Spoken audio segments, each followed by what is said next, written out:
한영혼을 수중예며 복음으로 하나님과 이어주는 한소희 교회 2026년 4월 19일 예배 하나님께 올려드리겠습니다.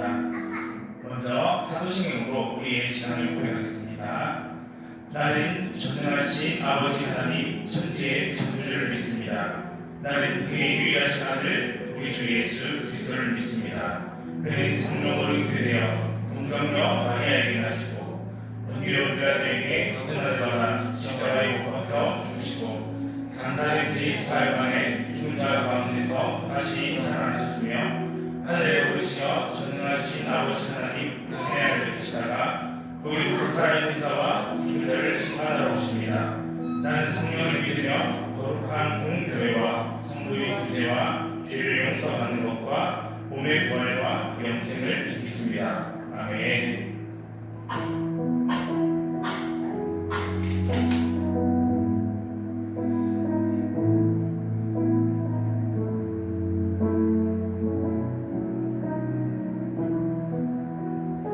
나를 지으신 주님, 나를 지으신 주님, 내 안에 계셔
우리의 삶이 얼마나 쉽게 어긋나고 흔들리는지를 고백합니다.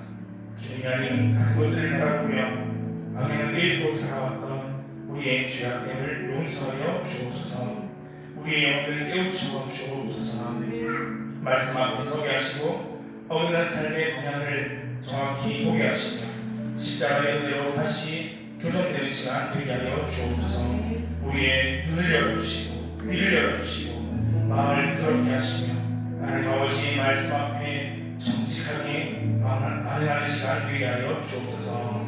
다시 한번 하나님 아버지의 사랑을 누리게 하시고 순종함을 결단하며 수분과 빛의 열매를 맺는 하나님의 자녀들의 삶이 되게 하여 주옵소서. 살아계신 예수 그리스도의 이름으로 기도드리옵나이다. 아멘. 한가하겠습니다. 한금이요. 준비하고 나와주세요.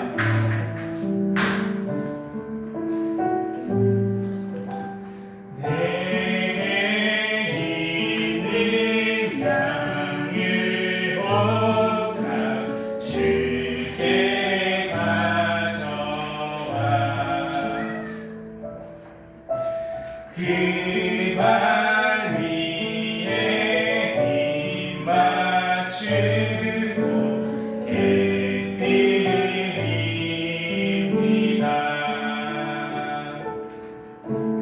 나를 위해 험한 산길 오르신 그발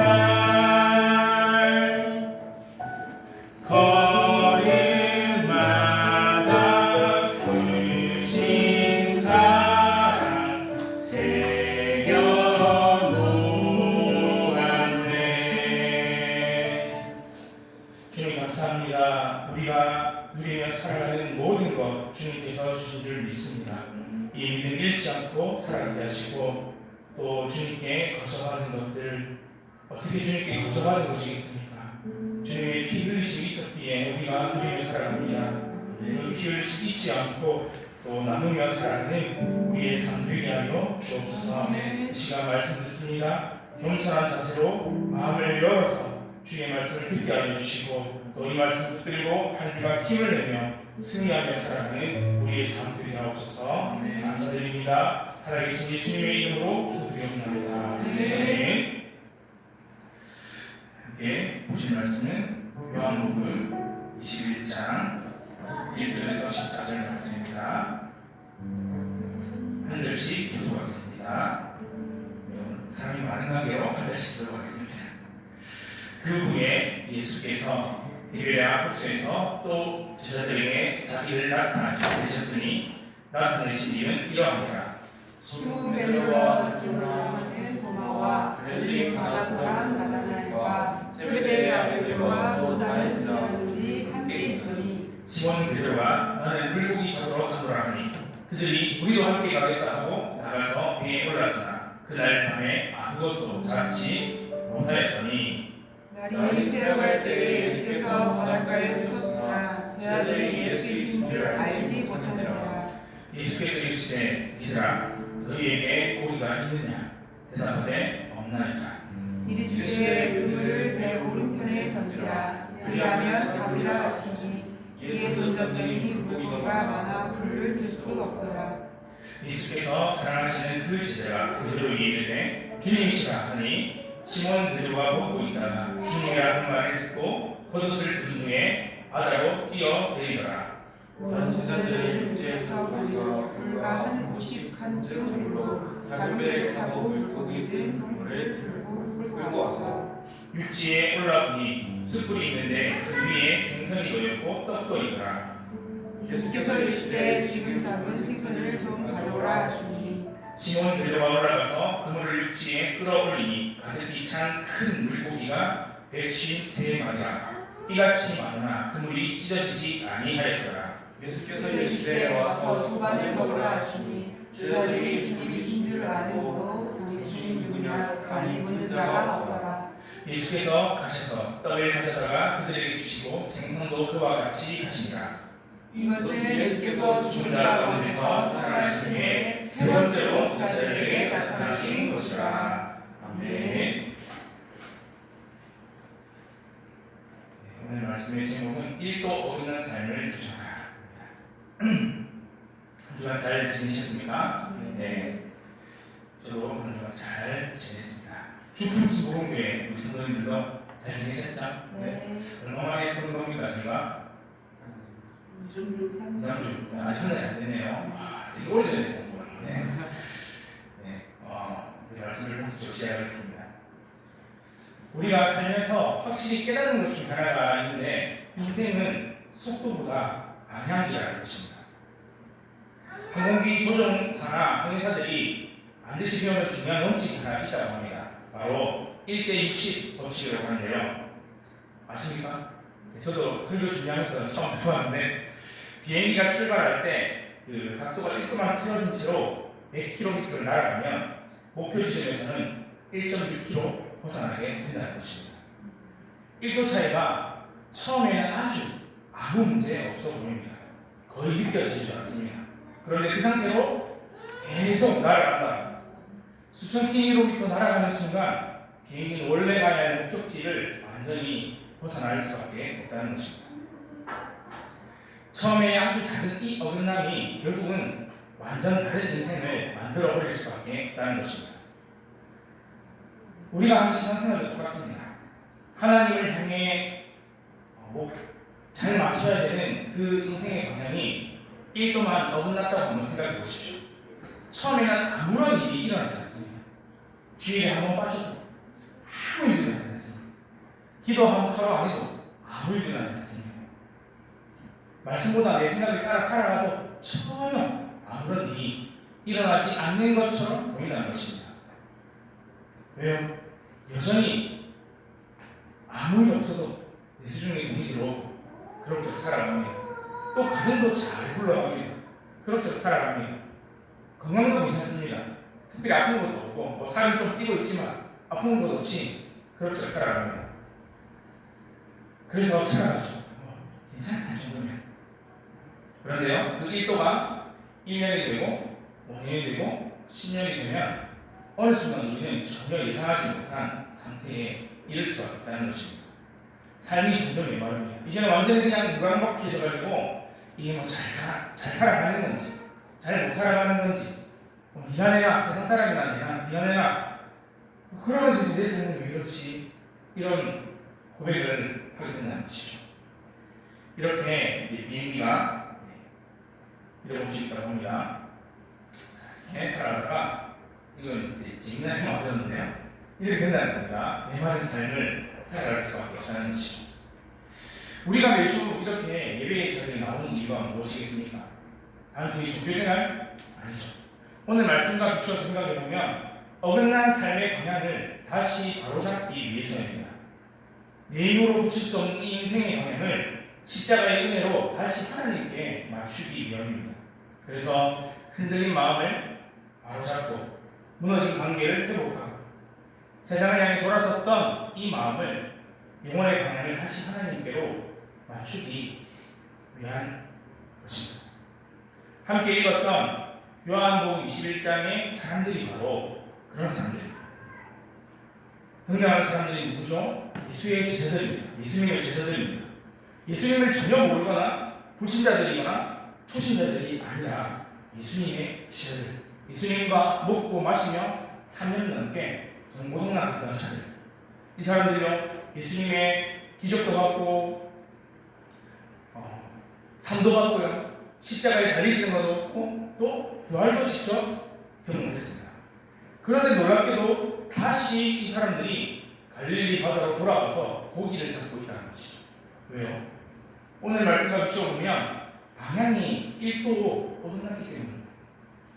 부활을 받지만 삶의 방향은 여전히 과거에 묶여 있었던 것이죠. 신앙의 나침반이 고장났던 것입니다. 이 문제는 우리도 자주 겪는 문제 아닙니까? 예수님의 십자가 사랑 경험했습니다. 저는 사실 목회자가 되고 더 그런 것 같습니다. 말씀을 매주 준비하는데 매주 막 괴롭습니다. 삶이 안 사라지는 것 같아가지고 십자가 부활도 믿습니다. 사랑도 믿고 부활도 믿고 그런데 삶의 방향이 여전히 1도 틀어진 채로 살아갈 때가 있다는 것이죠. 그래서 오늘 본문을 통해서 다시 한번 제자들의 삶을 보면서 또 우리의 삶을 한번 돌아보려고 합니다. 내 삶도 어긋나 있는 부분이 있지 않은지, 어디서부터 틀어졌는지, 또 하나님께서는 이 어긋난 제자들의 삶을 어떻게 고쳐나가시는지. 첫 번째입니다. 1도 어긋난 인생은 밤새 수고해도 빈 그물만 남는 것을 보게 됩니다. 부활하신 예수님을 직접 만났지만 영적 사명의 자리를 지키지 못하고 다시 갈릴리 바다로 간 제자들의 그 이유가 뭡니까? 아마도 제자들에게는 뼈아픈 수치심과 죄책감이 있었을 것입니다. 예수님 잡혀서 돌아가셨을 때 예수님을 죽기까지 따르겠다라고 오늘 우리 찬양했지만 예수님 죽으면 안 된다고 내가 죽겠다고 고백했지만 큰소리 쳤지만 요정의 한마디 두려움을 느껴가지고 3번이나 예수님을 저주하며 부인했던 베드로. 나중에 때 그의 심장은 무너졌을 것입니다. 뭐 다른 제자들은 말할 것도 없죠. 두려워가지고 겉옷을 버려두고 모두 도망쳤습니다. 그렇게 그냥 허무하게 끝난 줄 알았던 예수님의 죽음이 부활로 반전됐습니다. 도마는 직접 찔러봤습니다. 그런데 그 말로 다 표현할 수 없는 죄송함, 배신의 수치심이 있었던 것 같습니다. 나 같은 배신자가 무슨 염치로 예수님의 제자라고 다시 사도로 나설 수 있을 것인가? 스승님이 십자가에서 피 흘릴 때 내 목숨 하나 건지겠다. 침을 뱉고 도망간 쓰레기가 되니까 나는 복음을 전할 자격이 없다. 이 제자들의 깊은 영적 침체가 죄책감과 자책감이 그들의 신앙은 1도가 아니라 180도 어긋난 삶으로 만들어가는 것입니다. 십자가의 은혜를 의지하고 회개하고 돌이키는 대신에 스스로 마음의 문을 닫아버렸습니다. 그러나 하나님께서는 가만두지 않으셨습니다. 그들이 애쓰고 애써도 아무것도 잡지 못했을 때 하나님은 그냥 두지 않으셨습니다. 자, 이 제자들이 누구죠? 어부들입니다. 어부들, 전문가들, 물고기 잡는 전문가들, 베테랑이죠. 바람의 방향, 바다의 온도 그거에 따라 가지고 그물을 어디다 던져야 되는지 훤히 꿰뚫어보는 베테랑들이었습니다. 심심풀이로 바다에 가는 것이 아닙니다. 당장 먹고 살 생계가 걸린 절박한 문제입니다. 가족을 부양하기 위해서 저도 가끔씩 일을 하지만 처절한 삶을 위한 처절한 몸부림이 있었다는 것이죠. 그래서 그물을 던지고 끌어올리고 다시 이동해가지고 밤이 새도록 수십 번 수백 번 그물질을 했지만 결과는 아무것도 잡지 못했다. 빈 그물이다. 과거의 경험, 물때를 잃는 해박한 지식, 숙련된 그물질 기술 그 어떤 것도 아무런 소용이 없었다는 것입니다. 이처럼 신앙의 기도가 어긋난 인생은 세상에서 아무리 자신의 경험, 지식, 총동원해서 뼈 빠지게 땀을 흘리며 수고를 해도 결실을 얻을 수 없다고 시편한 기자는 말씀합니다. 여호와께서 집을 세우지 아니하시면 세우는 자의 수고가 헛되며 여호와께서 성을 지키지 아니하시면 파수꾼의 깨어있음이 헛되다는 것입니다. 하나님께서 도와주지 않으면 모든 것이 헛되다는 것입니다. 예수님께서도 요한복음에서 경고하셨습니다. 나는 포도나무고 너희는 가지다.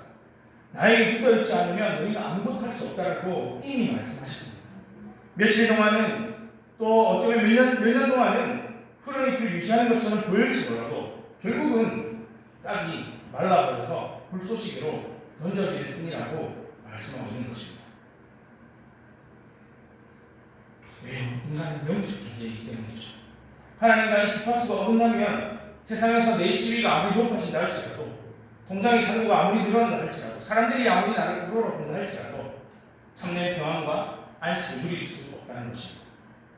얼마나 많은 부자들이 자살을 했습니까? 얼마나 많은 유명 연예인들이 자살을 했습니까? 삶 속에 평안이 없기 때문에 허무가 가득 차 있었기 때문에 하나님을 제대로 하나님의 일하시는 하나님의 사랑을 제대로 깨닫지 못했기 때문에 그런 일이 일어날 수밖에 없다는 것입니다.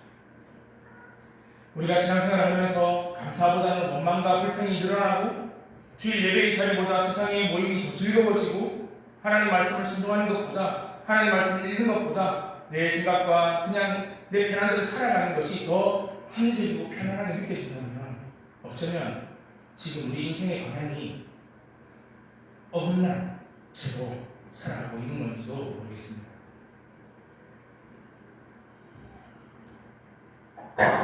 오늘날 생명의 그런 하늘을 떠나서 우리의 지혜와 능력만으로 인생의 행복을 움켜쥐고 살아갈 수 있다는 착각을 이미 갈릴리 바다에서 제자들이 하고 있었다는 것입니다. 세상이 박수쳐도 인정의 물고기, 더 넓은 아파트와 지문의 물고기, 명예의 물고기, 건강의 물고기, 자녀의 성공의 물고기 이런 것들을 낳기 위해서 계속 캄캄하고 어두운 바다로 낚을 수 없는 그 바다로 향해 나가고 있는 우리의 모습이 있다는 것입니다. 그래서 십자가의 은혜와 연결되지 않은 채 수고하는 모든 삶의 결론은 깊은 영적 분주함과 허무일 뿐입니다. 세상은 끊임없이 우리를 속입니다. 야, 네 그물이 낡아서 그렇다. 더 비싸고 좋은 그물을 사야 된다. 네가 남들보다 노력이 부족해서 그렇다. 잠을 줄이고 더 열심히 기술을 연마해봐라. 이렇게 계속 채찍질합니다. 하지만 복음은 완전히 다른 길을, 다른 생명의 길을 우리들에게 제시해 주고 있습니다. 어긋남을 바로잡고 텅 빈 영혼을 채우는 길은, 유일한 길은 우리의 능력을 키우는 데 있지 않습니다. 물론 우리가 우리의 삶을 살아가기 위해서 하나님께서 각 사람에게 주신 은사대로 살아갈 분명한 필요성은 있지만 그럼에도 불구하고 우리가 붙들어야 할 것은 예수 그리스도 십자가의 은혜라는 것입니다. 예수님께서 숨을 거두시기 전에 엘리 라마 사박다니 나의 하나님 어찌하여 나를 버리십니까? 왜 이런 버림을 당해야 하겠습니까? 단 한 번도 하나님과 어긋남이 없었는데 왜 이런 어긋남을 예수님께서 겪어주셨습니까? 우리를 위해서, 우리가 어긋난 삶을 살아가지 않게 하기 위해서 자신의 생명, 모든 권리를 십자가에 다 쏟으신 거 아닙니까? 풍성한 생명의 주님께서 철저하게 빈 그물이 되어주셨습니다. 자신의 비워지심을 통해서 오늘날 텅 비어서 죽어가는 우리의 영혼 속에 당신의 영원한 생명과 부활의 은혜를 흘러넘치도록 부어주기 위해서 그렇게 하셨던 것입니다. 그런데 우리는 계속 우리의 모습을 볼 수밖에 없습니다. 그때를 놓치지 않고 우리가 자칫 잘못 이 십자가의 은혜를 생각하지 않으면 사탄은 계속 우리들에게 속삭이죠. 네 끝났다. 네가 그러고도 목사냐? 네가 그러고도 사모냐? 네가 그러고도 직분이야? 네가 그러고도 성도냐? 계속 미쳐냅니다. 이렇게 어떤 율법적인 뭔가를 해야 되고 뭔가를 하지 말아야 되고 이런 자책감에 빠진 다면 우리가 제자들처럼 어둠 속으로 더 멀리 세상 속으로 빠져들어갈 수밖에 없다는 것입니다. 참된 신앙의 교정과 회복은 우리의 노력으로 이루어지는 것이 아닙니다. 오직 예수 그리스도의 보혈의 은혜를 붙들어야 할 줄 믿습니다. 그리고 내 모습이 아무리 염치가 없고 뻔뻔해 보여도 탕자처럼 우리는 계속 십자가 은혜를 붙들고 살아가야 한다는 것입니다. 우리 주님은 우리의 행위가 늘 완벽하고 1도의 오차도 없이 올바르게 살아가는 것이 아니죠. 십자가 피로 맺어진 언약 때문에 당신의 사랑하는 자녀로 삼으셨기에 우리가 자주 연약해서 어쩌면 매일이 뭡니까 사실 너무너무 자주 넘어지네요. 다른 사람 말할 것도 없습니다. 그냥 제 모습 보면 잘 안 돼요. 그럼에도 불구하고 절망하지 말고 절망할 때에 그때가 바로 완벽한 은혜의 골든 타임임을 우리가 깨달아야 하는 것이죠. 그리고 주님께서는 어긋난 우리를 향해서 항상 먼저 이렇게 찾아와 주십니다. 주님은 어긋난 인생을 위해서 친히 찾아오십니다. 그런 것이 있어.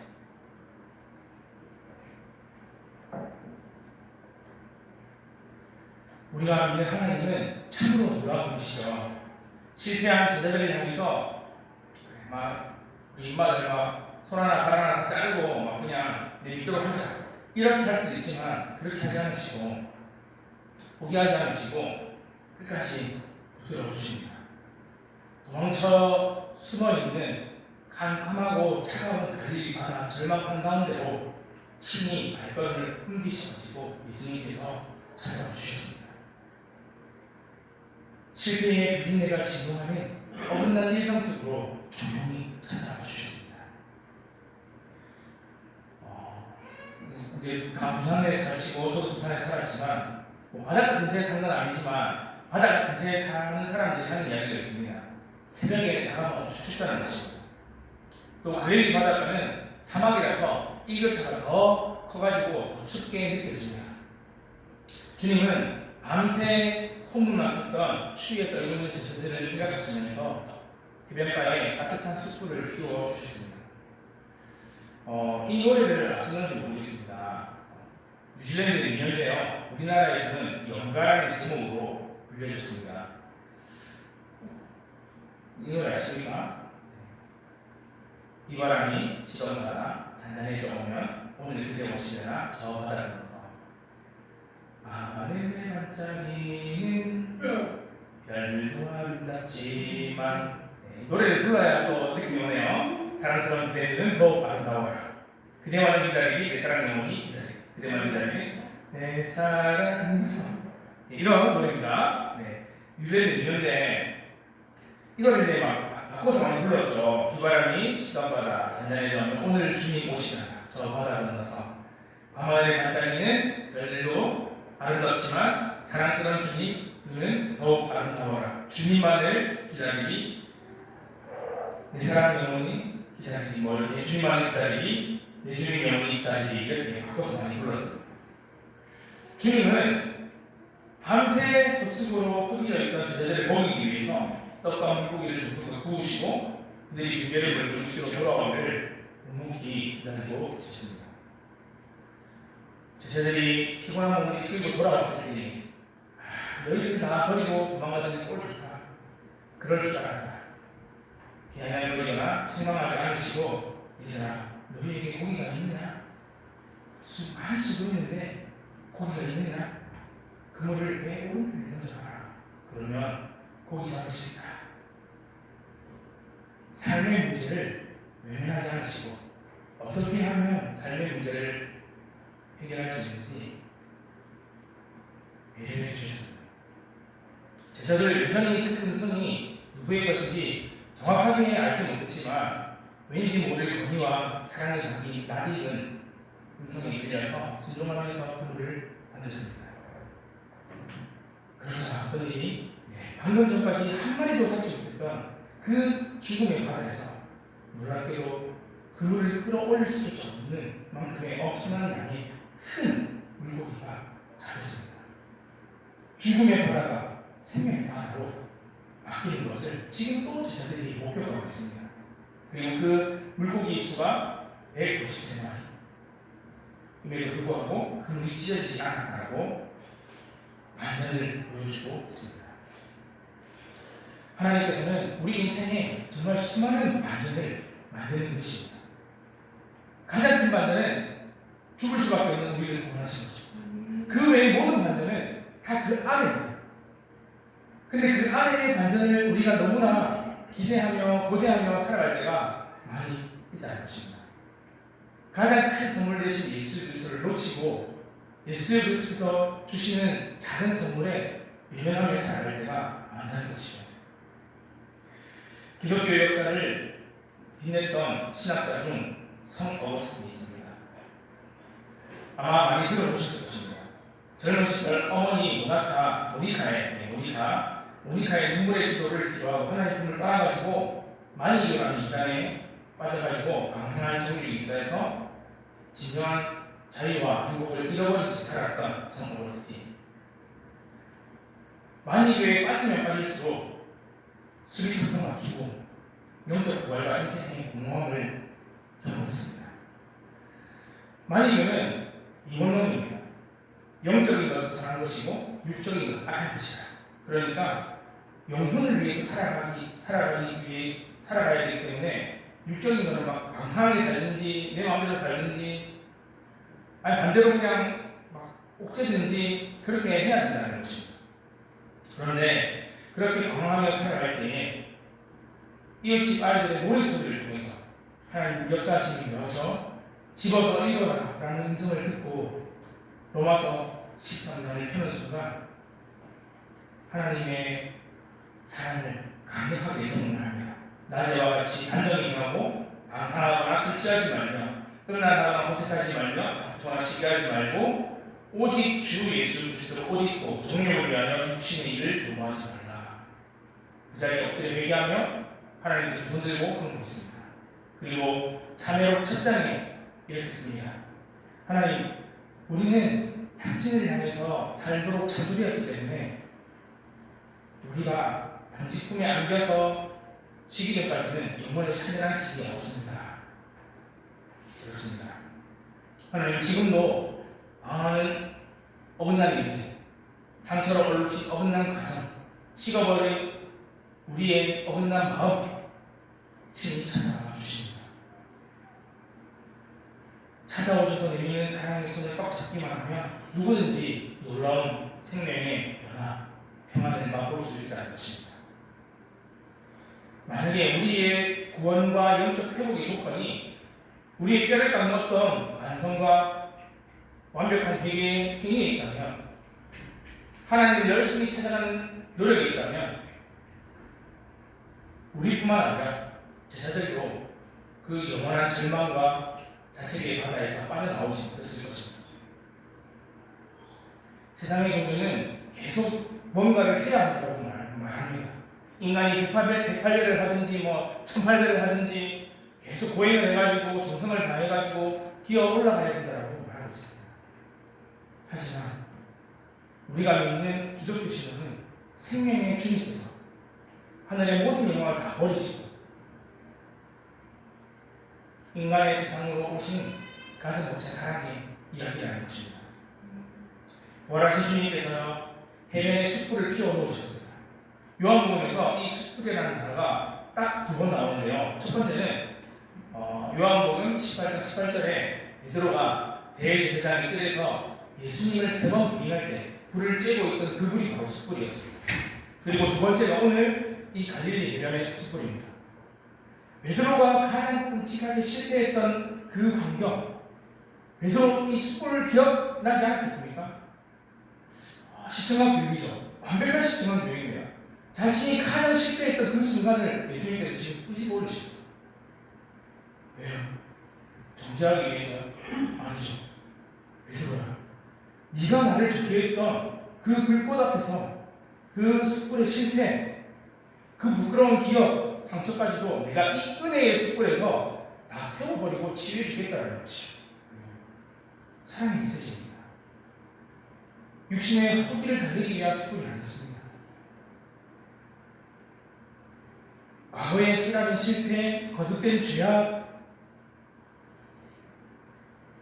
그 자리에서 예수님께서는 그 자리에서도 다시 한번 그 자리를 떠올리게 하셔서 그것을 주님을 바라보는, 주님의 사랑을 경험하는 도구로 만들겠다라고 하고 계신 것입니다. 도망쳐 숨어버린 이 어둡고 추운 바닷가에도 이미 와 계신다는 것입니다. 우리 각자의 삶 속에서 어두웠던 지점이 있을 것입니다. 죄악된 지점, 어쩌면 누구에게도 말하지 못하는 그 죄책감, 주님 다 아시죠. 그리고 와서 주 안에 먹어라. 네 힘으로 하려고 하지 말고 내 안에서 다시 시작하자. 그렇게 초청하고 있습니다. 여러분, 다시 시작합시다. 저희 교회도 이렇게 다시 시작하자고 이렇게 준비하고 있습니다. 나의 행위, 나의 체면, 모든 율법적인 것들을 다 내려놓아야 할 줄 믿습니다. 주님께서 이렇게 우리를 먼저 찾아오셔가지고 가장 처절했던 그 숯불의 감정을 다시 한번 덮어주시며 굶주린 영혼을 먹이신 다음에 한 걸음 더 나아가서 은혜의 바다로 이끌어 가십니다. 어떻게 해요? 우리의 삶을, 우리의 어긋난 삶을 교정하시는 가장 궁극적인 목적은 우리의 상처를 그냥 위로하고 회복시키기 위해서 그렇게만 하고 끝내기 위함이 아니라는 것입니다. 위대한 사명을 다시 한번 회복시키기 위해서 우리를 불러주신다는 것입니다. 본문 15절 이하를 보시면 식사가 끝난 후에 주님의 사랑은 베드로를 향한 세 번의 질문으로 절정에 달합니다. 오늘 읽지는 않았지만 베드로에게 부드럽게 말씀하시죠. 요한의 아들 시몬아, 네가 이 사람들보다 나를 더 사랑하느냐? 주님이 베드로를 부르시고 칭하는 걸 보십시오. 주님은 반석을 뜻하는 베드로를 부르지 않으셨습니다. 베드로라고 하지 않으셨습니다. 요한의 아들 시몬아. 본래 베드로의 이름이었던 요한의 아들 시몬아. 베드로의 연약함과 실패를 있는 그대로 받아주신다는 말씀입니다. 베드로가 며칠 전 대제사장의 뜰에서 얼마나 치졸하고 비겁하게 행했는지, 어떤 쌍스러운 말로 주님을 모른다고 저주했는지 단 한 번도 들춰내지 않으십니다. 아킬레스 건과 같은 상처를 찌르지 않으시고 오직 하나의 질문, 네가 나를 사랑하느냐? 이 한 가지만 물으셨습니다. 베드로 마음 깊은 곳에는 참담한 실패와 두려움과 불안함과 염려와 여러 가지 갈등적인 상황과 이 모든 것들이 화산재처럼 덮여 있었지만 그 밑바닥에는 여전히 그래도 나 주님 사랑하는데, 이 사랑의 고시가 남아있음을 정확하게 주님께서 꿰뚫어보고 계셨던 것입니다. 우리 이런 고백하죠. 나도 내 마음을 잘 모르겠다. 나도 내가 왜 이렇게 내 딸한테 화를 내는지 모르겠다. 죄인이라서 그렇죠. 근본적인 원인은 죄인이라서 그렇죠. 근데 우리는 우리 마음을 잘 모릅니다. 주님께서 베드로의 마음을 정확하게 이끌어보고 계셨습니다. 여전히 주님을 사랑하는 그 마음이 있는 것을 보고 계셨다는 것입니다. 세 번을 더 물으십니다. 주님, 다른 사람은 다 주님 버려도 시몬 베드로는 아닙니까? 주님 끝까지 사랑하겠습니다라고 큰 소리 쳤는데 이제는 교만하게 나서지 못합니다. 왜요? 자신의 밑바닥을 봤기 때문에. 그리고 주님, 비록 내세울 것 하나 없는 흠집 투성인 사랑이지만 제가 주님을 사랑하는 줄 주님께서 아십니다라고 그런 뉘앙스로 고백을 합니다.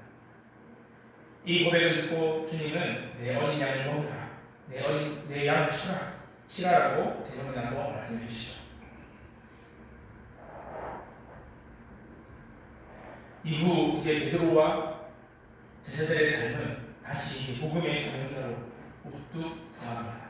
마가의 다락방에 뜨겁게 모여서 기도하고 오순절 성령의 임하심을 경험하죠. 그 결과 몇 년 만에 예루살렘 시민들 상당수가 예수님을 영접하고 예수 복음의 불길은 유대를 넘어서 소아시아와 유럽 전체를 뒤덮어갑니다. 처절하게 신앙의 기도가 어긋났던 제자들이 어떻게 이렇게 흔들림 없이 살아갈 수 있었습니까? 주님의 압도적인 사랑 때문이었습니다. 신약 성경의 절반을 기록했던 바울이 마찬가지죠. 바울은 누구보다도 예수님을 핍박했던 사람이었습니다. 어쩌면 정말 영적으로 완전히 어긋난 인생의 표본이었습니다.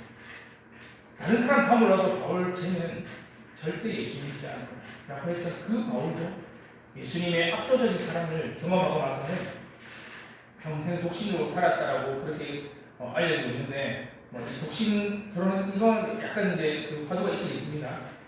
그러나 그의 삶을 보면, 그의 말과 행동을 보면 배가 파산하고 돌에 맞고 굶주리고 그 끔찍한 여러 가지 고난 속에서도 흔들림 없이 복음의 삶을 끝까지 감당했던 것을 보게 됩니다.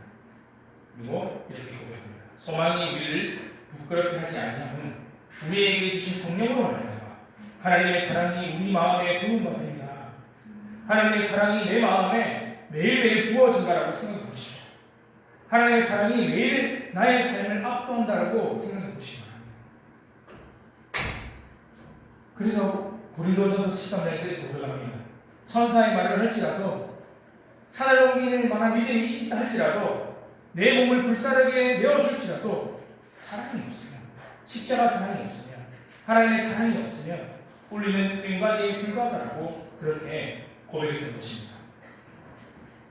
사랑하는 성도님들, 그리스도인에게서 예수님을 향한 십자가의 사랑은 신앙의 출발점이자 종착역이며 사명을 감당할 수 있는 유일한 연료입니다. 예수님을 향한 십자가의 사랑이 식어지면 우리의 사명은 무거운 짐이 됩니다. 공사는 짜증나고 신앙생활은 해야 되고 하지 말아야 되고 이런 율법적인 노동도 전락하게 된다는 것입니다. 니네 사랑하나? 부산 사람들 아닙니까? 니네 사랑하나? 네. 제가 얼마 전에 우리 딸에게 이렇게 얘기했습니다. 아빠는 우리 아이 진짜 사랑한다. 그랬더니 내가 뭐라고 하는지 아십니까? 아빠 할 말 없어서 그러지. 아니야 사랑해. 그랬더니 제가 이 얘기를 하기 얼마 전에 그런 얘기를 했거든요. 또 아빠 너 사랑한다 하고 아빠 할 말 까먹어서 그랬어. 이렇게 얘기를 했더니 얘가 그걸 딱 기억을 하고 아빠 할 말 없어서 그렇지? 이렇게 저한테 대는 것입니다. 네가 나를 사랑하느냐? 이 질문 오늘 이 시간에도 주님께서 우리들에게 여전히 묻고 계십니다. 굳어버린 심령을 향한 우리의 심령, 주의 것입니다. 당신의 형상으로 빚기 위한 예수 그리스도의 간절한 초청이자 눈물의 요소입니다. 우리 이 신앙이 왜 그렇게 쉽게 세상으로 어긋납니까? 근본적인 이유는 다 하나입니다. 십자가 사랑 때문에 살아가는 것입니다. 내가 가진 자존심, 내가 가진 능력, 내가 가진 약한 지혜 이런 걸로 살아가려고 하기 때문이라는 것입니다. 그러니까 이 열심으로 살아가다 보니까 다른 사람들이 알아주셔야 하는데 금방 지치고 서운해지죠. 섭섭병에 걸립니다. 그리고 내 의지로 헌신했다가 누군가 말 때문에 상처받으면 내가 굳이 이런 소리까지 들으면서 신앙생활을 해야 되나? 교회를 다녀야 되나? 이렇게 도망가게 되는 것입니다.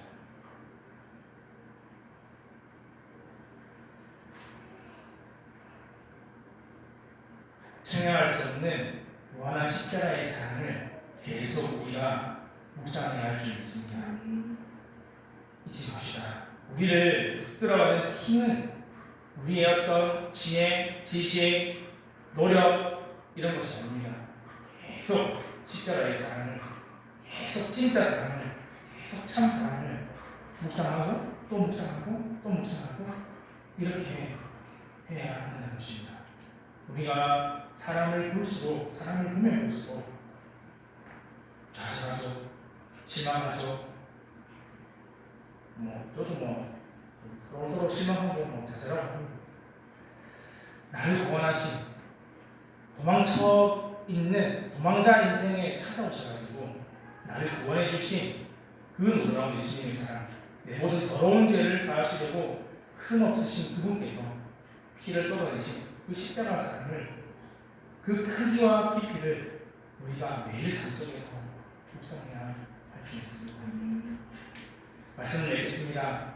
신앙생활이라는 것이 날마다 매 순간 세상과 나를 향해 자꾸만 어긋나려고 하는 내 영혼의 영점을 조준하는 과정이라고 생각합니다. 내 뜻대로 되지 않는다고 내 힘만 믿고 세상의 바다로 뛰어들었다가 허물켜는 인생 되지 맙시다.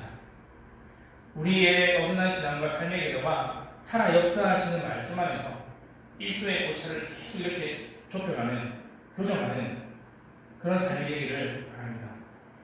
세상을 향해서, 육신의 정욕을 향해서 걸어가는 우리의 발걸음을 돌이켜가지고 우리를 위해서 십자가에서 모든 것을 내어주신 주님의 피워 놓으신 그 은혜의 숯불 앞으로 나아갑시다.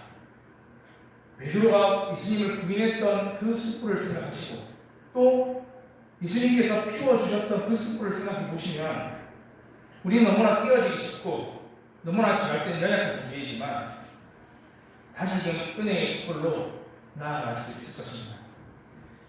네가 나를 사랑하느냐? 네, 주님 저 진짜 사랑합니다. 저 자기가 안 되지만 사랑합니다라고 이 사랑의 고백을 이번 한 주 매일 며칠간 상처 입은 치유자로서 고백하며 우리가 살아가는 이 복음을 선명하게 일단은 우리 가족들에게 먼저 드러내고 또 우리 주변 지인들에게 드러내며 살아가는 저와 성도님들 되시기를 주님으로 축복합니다. 함께 찬양하고 기도하겠습니다.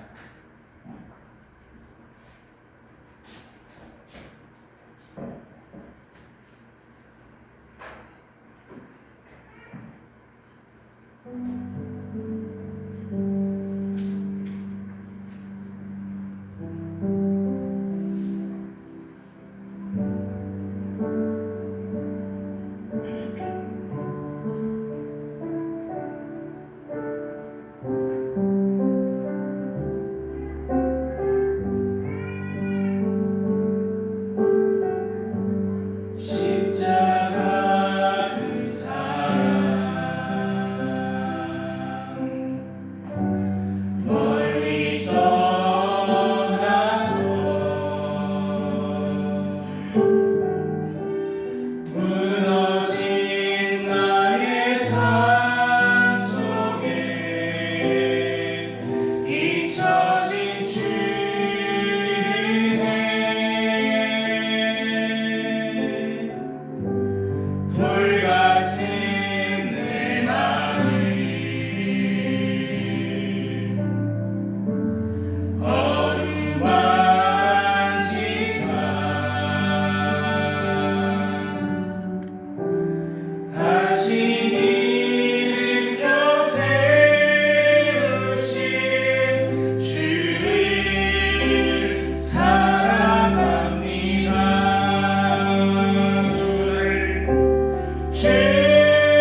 실패와 죄책감 속에 숨어있던 우리를 포기하지 않으시고 여전히 찾아가 주시는 주님의 사랑을 그대로 다시 일어나기를 소망합니다. 우리가 나를 사랑하느냐 하는 주님의 질문 앞에 형식적인 답변이 아니라 진심으로 주님께 사랑을 의겁하게 하시고 다시 그 사랑으로 사랑을 감당하는 우리의 삶 되게 하여 주시옵소서. 이번 한 주간도 하나님 앞에 어긋난 삶이 아니 주님과 정확히 맞춰진 삶을 살아가게 하여 주시고 우리의 삶이 빈 그물이 아니 생명을 살리는 풍성한 삶의 통로가 될 수 있도록 주여 채워 주시옵소서. 살아계신 예수 그리스도의 이름으로 기도드리옵나이다. 아멘.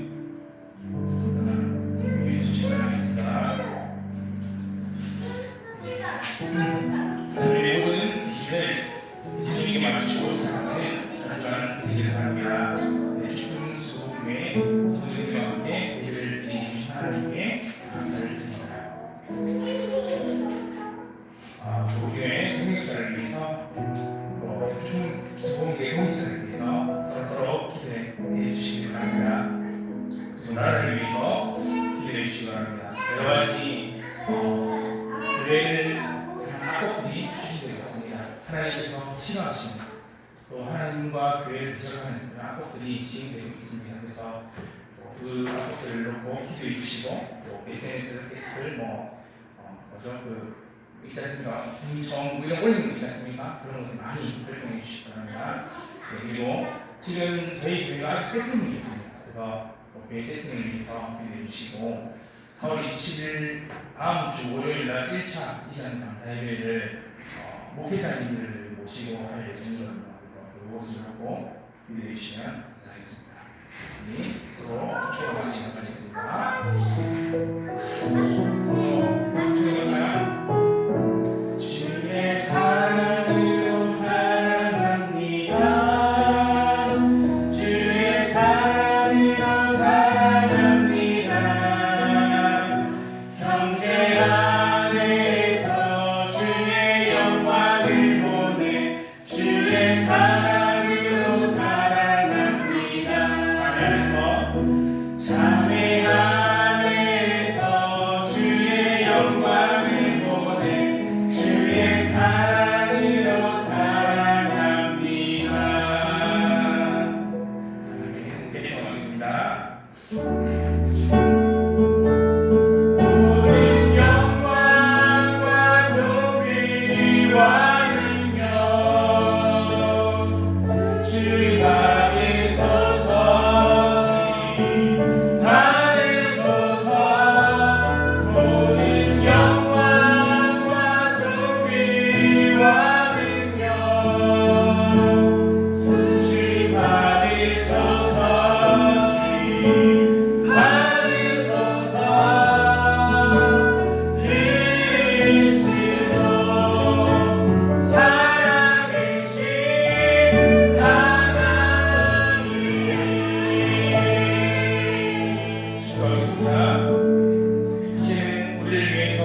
주시는 예수 그리스도의 크신 은혜와 우리를 끝까지 포기하지 않으시고 사랑으로 붙드시며 다시 일어나게 하시는 하나님 아버지의 무한하신 사랑하심과 우리의 삶의 방향을 날마다 교정하시고 주님께로 이끌어주시는 성령 하나님의 교통하심과 역사하심이 오늘 말씀을 통해 삶의 방향을 다시 주님께로 맞추기로 결단하는 모든 성도들 머리위에와 한소림 교회와 주품수봉 교회와 가정과 일터와 열방과 민족 위에 지금부터 영원토록 함께 있을지어다. 아멘.